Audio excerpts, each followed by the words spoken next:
Ko rapua. But first, after a 5-year break, the Lifewise Big Sleepout is back with business and community leaders sleeping rough outside AUT Campus in Auckland City on Thursday night.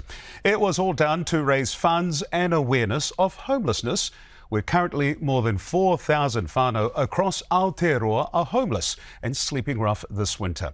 Here to share his own lived experience is comedian Joe Daymond. Yandere to you, Joe. Good to see you, brother. Appreciate you having me. Talk to us about your involvement in this big sleep out.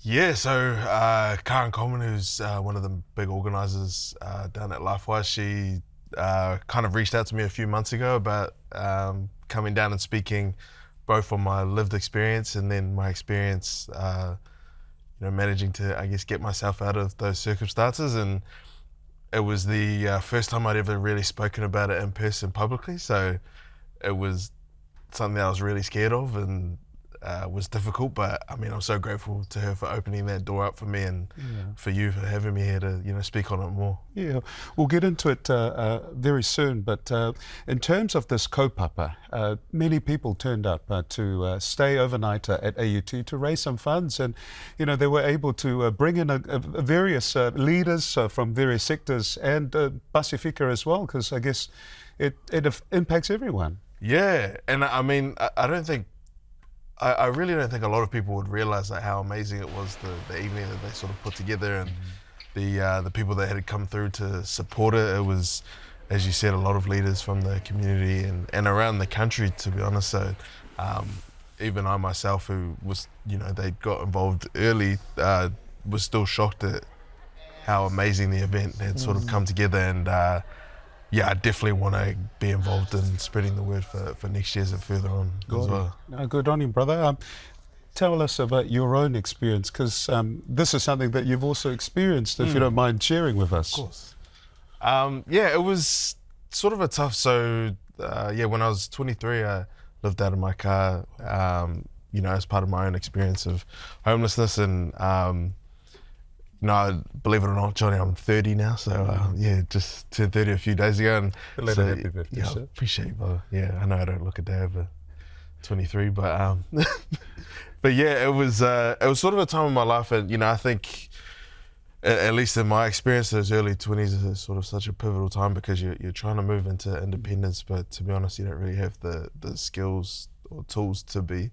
And my family were down in Wellington, and I was up here in Tamaki on my own. So, I think it's one thing that we're sort of brought up, Fijians in particular, I would say Pacific Islanders, Māori, Polynesians in general.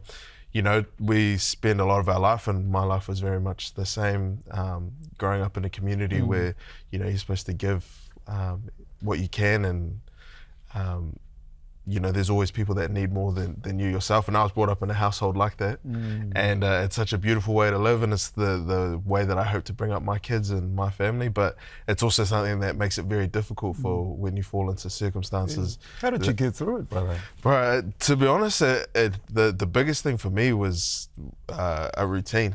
And one thing I said to everybody last night was my mum, who was big in our community back home, which again is like has been a vulnerable community. One thing she used to always say is the greatest gift you can give somebody that doesn't have anything is a routine. So I used to just remember that, and even with absolutely nothing, I still just set myself out a routine. So basically I'd park up at Mission Bay, and then I would shower every morning at City Fitness Newmarket, and then I'd head on down to Epsom Library. And even though I didn't really have much, at the very least I was committed to bringing some kind of structure into my life. And then, hopefully just over time that would allow me to figure out how to really make some big changes. So yeah. Well, look at where you are now, brother, with, life has changed, and that's what we do hope with the big sleep out, that it does help. And it is going, the donations to this kaupapa will go towards a Merge Cafe, which helps our rough sleepers and those who are finding things tough at the moment. Yeah, I think the biggest thing that it's bringing is a humanization to something that we all are aware of and we all talk about, but to a lot of people it's nothing but numbers and headlines.